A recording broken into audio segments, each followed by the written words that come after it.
Hello, I'm State Representative Bruce Dammeier from the 25th District. Thank you for joining me today from the House of Representatives in Olympia. We are now past the midway point of our 2009 legislative session. This is a time when hundreds of bills are being considered by the legislature, which means a lot of late nights on the House floor. It also means a lot of measures that have passed in the Senate are now in House committees. As the lead minority member on the House Human Services Committee, I'd like to discuss one of those bills with you because it could have a big impact on safety in our communities.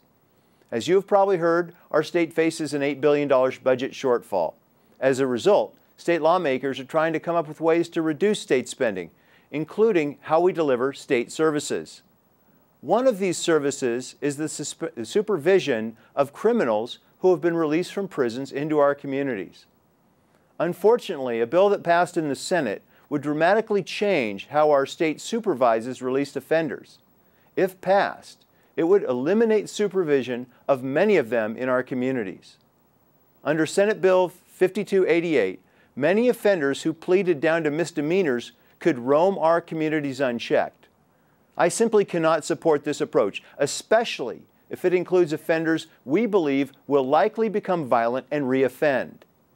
When certain offenders are released from prison, especially those who have committed sex and domestic abuse crimes, they need to be monitored and held accountable. And I believe our community corrections officers should continue to play an important role in the safety of our communities. This issue really comes down to priorities of government, a process I feel our state has failed at the last 4 years as state spending has increased by 33%. When it comes to priorities of state government, I put public safety, education, and protection of our most vulnerable at the top of the list. This is a responsibility I take seriously as a state lawmaker. However, I think we can make significant improvements to this bill, maintain public safety, and bring about other savings by eliminating some ineffective supervision programs. I will continue to fight to not let our safety fall victim to a budget cut. Another measure moving through the legislative process would also impact us here at the local level in a significant way.